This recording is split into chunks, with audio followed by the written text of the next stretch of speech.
오늘 우리에게 주시는 하나님 말씀은 잠언 15장 1절에서 15절 말씀입니다. 유순한 대답은 분노를 쉬게 하여도 과격한 말은 노를 격동하느니라. 지혜 있는 자의 혀는 지식을 선히 베풀고 미련한 자의 입은 미련한 것을 쏟느니라. 여호와의 눈은 어디서든지 악인과 선인을 감찰하시느니라. 온순한 혀는 곧 생명나무이지만 패역한 혀는 마음을 상하게 하느니라. 아비의 훈계를 업신여기는 자는 미련한 자요 경계를 받는 자는 슬기를 얻을 자니라. 의인의 집에는 많은 보물이 있어도 악인의 소득은 고통이 되느니라.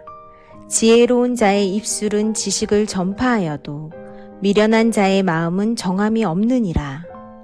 악인의 제사는 여호와께서 미워하셔도 정직한 자의 기도는 그가 기뻐하시느니라. 악인의 길은 여호와께서 미워하셔도 공의를 따라가는 자는 그가 사랑하시느니라.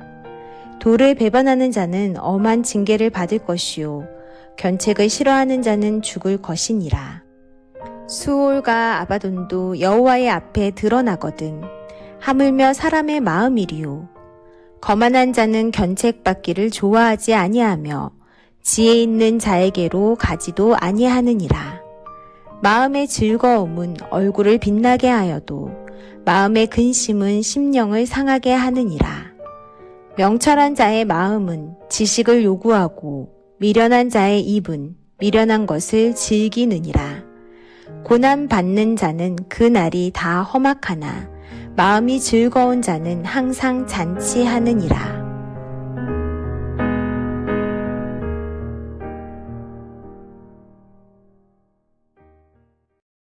우리는 모두 하나님의 사람들입니다. 하나님의 사람들은 사람의 기쁨을 구하지 말고 하나님의 기쁨을 구해야 한다. 사도 바울이 갈라디아서 1장 10절에서 했던 말씀입니다. 이제 내가 사람들에게 좋게 하랴, 하나님께 좋게 하랴, 사람들에게 기쁨을 구하랴. 내가 지금까지 사람들의 기쁨을 구하였다면 그리스도의 종이 아니니라 라고 했습니다. 우리는 하나님의 기쁨을 구하는 존재들이라 라고 말한 것입니다.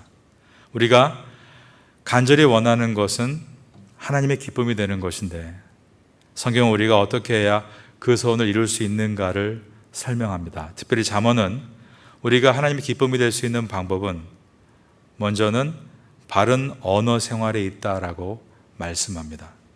우리가 사용하는 말은 그 말을 사용하는 것에 따라서 상대방과 친밀해질 수 있고 반대로 등을 돌리는 계기가 될 수 있습니다. 말은 사람들과 관계를 맺는데 없어서는 안 될 중요한 도구입니다. 그래서 농아인들도 비록 입술의 언어는 잃어버렸지만 손의 언어로 소통하고 하나 될 수 있습니다. 하나님께서는 우리에게 부드러운 말을 하는 것을 기뻐하십니다. 오늘 본문의 첫 절인 잠언 15장 1절을 보겠습니다. 유순한 대답은 분노를 쉬게 하여도 과격한 말은 노를 격동하느니라. 우리나라 말에 한마디의 말로 천냥빚을 갚는다라는 말이 있습니다. 이 뜻은 그만큼 말에는 위력이 있다라는 뜻입니다. 우리가 부드럽고 따뜻한 말을 사용하면 상대방은 분노를 가라앉히고 우리의 말에 귀를 기울이게 됩니다. 1절에 유순한 대답은 분노를 쉬게 하여도 라고 했습니다. 반면에 거칠고 가시돋친 말은 화를 돋구고 모두의 마음을 상하게 할 수 있습니다. 1절 하반절에 과격한 말은 노를 격동하느니라 라고 되어 있는 것입니다. 구약 성경에 사무엘상에 나오는 나발이라는 자는 고집이 세고 행실이 포악하고 말이 거친 사람이었습니다. 다윗이 그의 목자들과 양떼를 보호해준 덕분에 나발은 번창할 수 있었습니다. 다윗은 나발에게 사람을 보내서 여분의 식량을 우리에게 보내달라고 정중하게 요청을 했습니다. 그때 나발은 아주 거친 말로 업신여기는 말로 단박에 거절을 합니다. 다윗의 화를 돋궜고 결국 다윗도 이성을 잃고 나발을 죽이려고 했습니다. 그때 나발의 지혜로운 아내였던 아비가일이 등장해서 이 아비가일이 다윗이 나발을 죽이러 온다는 얘기를 듣고 나서 찾아가서 지혜롭고 부드러운 말로 다윗의 이성어린 분노를 가라앉혔던 것입니다. 그는 분노하는 다윗의 마음을 헤아리는 여인이었으며 또한 다윗이 지금까지 했던 일에 대해서 따뜻한 격려를 아끼지 않았습니다. 나발은 거칠고 가시돋친 말로 위험을 자초했지만 아비가일은 부드럽고 따뜻한 말로 생명을 보존할 수 있었던 것입니다. 우리는 어떤 때는 가시돋친 말을 하는 나발일 수 있고 어떤 때는 부드럽고 따뜻한 언어를 사용하는 아비가일일 수 있습니다. 무심코 내뱉은 말 한마디가 사람에게 상처를 줄 수 있다는 것을 잊지 않고 지혜로운 언어 생활을 위해서 우리는 기도하며 하늘의 언어를 입에 담을 수 있어야 합니다. 하나님의 은혜에 거하며 사랑으로 말할 때 우리의 말이 사람들의 아픔을 어루만져주고 상처를 치유하는 은혜의 도구가 될 수 있는 것입니다. 그러한 언어를 사모하시고 그 언어를 소유할 수 있는 여러분 될 수 있기를 예수님의 이름으로 축원합니다. 우리는 할 수 있는 대로 모든 사람과 화목해야 합니다. 로마서 12장 18절에 기록되어 있는 말씀입니다. 할 수 있거든 너희로서는 모든 사람과 더불어 화목하라. 그렇게 하기 위해서 뭔가 큰 것이 필요한 것이 아니라 부드러운 말부터 시작이 됩니다. 우리는 말을 할 때마다 미련한 것이 쏟아지지 않도록 조심해야 합니다. 2절입니다. 지혜 있는 자의 혀는 지식을 선히 베풀고 미련한 자의 입은 미련한 것을 쏟느니라. 하나님은 어디서든지 우리의 모든 삶을 보고 계십니다. 3절입니다. 여호와의 눈은 어디서든지 악인과 선인을 감찰하시느니라. 부드러운 말 한마디가 사람의 생계를 북돋아주고 함부로 내뱉는 잔인한 말은 사람의 속마음을 찢어놓습니다. 4절입니다. 온순한 혀는 곧 생명나무이지만 패역한 혀는 마음을 상하게 하느니라. 말은 우리가 생각하는 것 이상의 위력을 갖고 있습니다. 말은 사람을 살리는 생명나무가 되기도 하고 나무를 날카롭게 갈아서 상대를 찌를 수 있는 창이 되기도 합니다. 온순한 혀는 곧 생명나무이지만 패역한 혀는 마음을 상하게 하니라. 그러한 뜻입니다. 하나님의 백성인 우리가 말을 이웃을 살리는 도구로 사용할 수 있을 때 그 언어를 통해 빛과 소금의 역할을 감당할 수 있습니다. 그러기 위해서 우리는 화를 누그러뜨리고 화목을 이루는 부드러운 말을 할 수 있도록 우리가 말의 훈련을 해나가야 합니다. 잠언을 묵상하시면서 여러분의 언어 생활을 점검하고 하나님께서 내 입술에 파수꾼을 세워 내 입술의 문을 지켜주시고 훈련받아 말을 빚어서 아름다운 열매를 맺을 수 있는 성도가 되게 해달라고 기도하심으로 성도의 언어 생활을 시작할 수 있게 되기를 예수님의 이름으로 축원합니다. 또한 누군가가 내 언어 생활에 대해서 책망을 한다면 그 책망을 겸손하게 받아들이고 고칠 수 있어야 합니다. 5절입니다. 아비의 훈계를 업신여기는 자는 미련한 자요 경계를 받는 자는 슬기를 얻을 자니라. 우리가 언어에 대해서 훈련받기 위해서 훈계를 잘 받아야 된다는 것도 잊지 말아야 합니다. 그리고 우리가 하는 말이 타인을 이롭게 하는 것이 아니라 우리의 하는 부당한 말이 사람에게 고통이 되지 않도록 깨어 있어야 합니다. 6절을 봅니다. 의인의 집에는 많은 보물이 있어도 악인의 소득은 고통이 되느니라. 오늘 문맥이 말을 주제로 하고 있기 때문에 6절에서 의인의 집에는 많은 보물이 있다라는 뜻은 가정 안에 사랑과 격려와 소망의 언어가 가득하다라는 뜻이고 그것이 곧 가정의 보물이 된다라는 뜻입니다. 여러분 가정 안에 사랑과 소망의 언어가 보물이 되어서 가득 쌓이기를 바라겠습니다. 우리가 상대방을 이렇게 할 생각을 하면서 부드러운 말로 상대방에게 기쁨을 줄 때 바로 이것이 하나님의 기쁨이 되는 것입니다. 그때 우리의 입은 지식을 전파하는 생명의 입술이 될 것이고 사람들은 우리 입에서 나오는 부드러운 말을 듣고 유익을 얻게 될 것입니다. 7절입니다. 지혜로운 자의 입술은 지식을 전파하여도 미련한 자의 마음은 정함이 없느니라. 하나님이 기뻐하시는 마음은 하나님을 즐거워하는 마음이죠.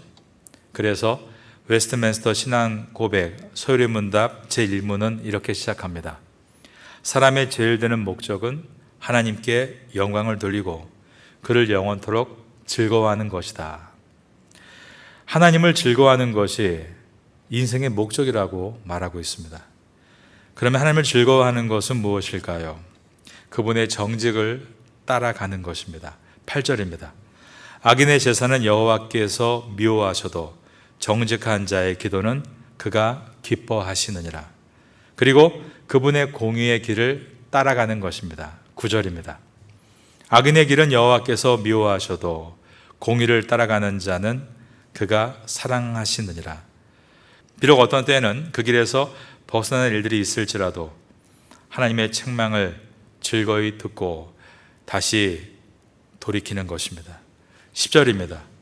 도를 배반하는 자는 엄한 징계를 받을 것이요 견책을 싫어하는 자는 죽을 것이니라. 우린 하나님 앞에서 그 어떤 것도 숨길 수 없다는 것을 늘 기억해야 합니다. 11절을 보겠습니다. 수올과 아바돈도 여호와 앞에 드러나거든 하물며 사람의 마음이리요. 여기서 수올은 죽은 자들의 영혼이 거하는 곳입니다. 히브리어이죠. 그리고 히브리어 아바돈은 음부보다 더 깊은 죽음의 세계를 뜻하는 말로 신약 성경에서는 지옥의 가장 깊은 곳을 뜻하는 헬라어 아폴레이아로 번역했는데 우리 성경에 무저갱이라고 번역된 단어입니다. 이 말의 뜻은 하나님은 저 하늘 높은 가장 위에서부터 저 지옥의 가장 낮은 곳까지 모두 낱낱이 알고 계신다. 이것을 드러난다라고 표현했습니다. 그렇다면 우리 마음속에 그 어떤 것이 하나님 앞에 숨겨질 것이 있겠습니까? 우리의 모든 세포 하나하나마저도 하나님께서 알고 계시다면 숨길 것이 없다라는 것입니다. 그러므로 우리는 거만한 자와 같이 하나님의 말씀을 무시하고 지혜와 멀어져서는 안 됩니다. 12절입니다. 거만한 자는 견책받기를 좋아하지 아니하며 지혜 있는 자에게로 가지도 아니하느니라. 잠언서는 하나님을 즐거워하는 것이 무엇인지를 가르쳐 주었습니다. 하나님의 정직과 공의를 따라가는 것이고 하나님의 책망을 즐거이 듣는 것이라고 했습니다. 하나님을 즐거워하는 사람은 얼굴이 환하게 빛이 납니다. 13절입니다. 마음의 즐거움은 얼굴을 빛나게 하여도 마음의 근심은 심령을 상하게 하느니라. 우리는 끊임없이 지식을 찾고자 애쓰는 마음으로 늘 성경을 가까이 해야 합니다. 14절입니다. 명철한 자의 마음은 지식을 요구하고 미련한 자의 입은 미련한 것을 즐기느니라. 우리가 하나님의 앞에서 이렇게 하나님을 즐거워하고 주님이 기쁨이 되는 삶이 되기 위해서는 무엇보다 우리의 언어를 바꾸는 데 있습니다. 그리고 주님의 정직과 공의를 따라가고 하나님의 책망을 잘 수용하는 것에 있습니다. 그러기 위해서는 무엇보다 하나님 말씀을 가까이 됨을 다시 한번 보게 됩니다. 우리가 잠언을 읽을 때 어떠한 삶을 살아야 되는가를 분명하게 보여주지만 이것을 우리가 정말 마음에 받아들이기 위해서는 잠언의 말씀을 묵상할 수 있어야 되고 또 가능하다면 여기에 중요한 구절을 계속 외우면서 읊조리면 더 깊은 은혜로 들어갈 수가 있습니다. 하나님 말씀이 여러분의 심령 가운데 들어갈 때는 지식으로 들어가지만 그것이 여러분에게서부터 나올 때는 지혜로 나올 수 있게 되는 것입니다. 여러분의 삶 가운데 이러한 은혜가 있게 되기를 바라겠습니다. 우리는 하나님으로부터 즐거워하며 항상 잔치하는 인생입니다. 본문의 마지막 절인 15절을 보겠습니다.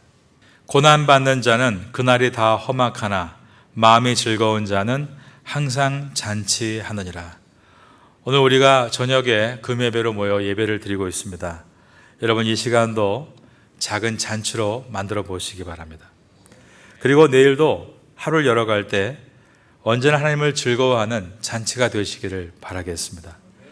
도저히 우리가 하나님을 즐거워하기 어려운 고난이 있다 할지라도 하나님을 즐거워하는 마음을 품고 시작하면 그 고난 가운데서도 오히려 많은 것을 배우고 결국 주님 은혜 가운데 승리해 나갈 수 있는 것입니다.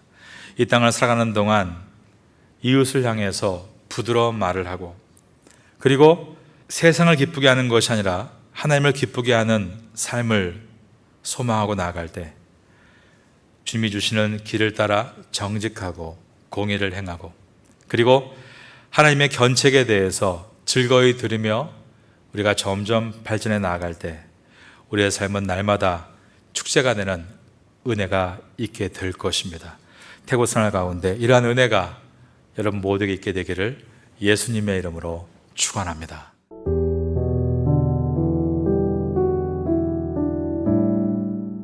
지금은 함께 기도하는 시간입니다. 11월의 기도 제목은 첫째, 새해 하나님께서 주실 교회 비전을 위해. 둘째, 새해 하나님께서 만들어 가실 각 부 및 각 팀 구성을 위해. 셋째, 새해 새롭게 시작하는 교회 학교와 태국 예배부와 장애인부를 위해. 넷째, 새해 하나님께서 인도하실 개인의 가정과 학업과 사업을 위해. 말씀을 붙잡고 기도하는 귀한 시간 되시기를 소망합니다.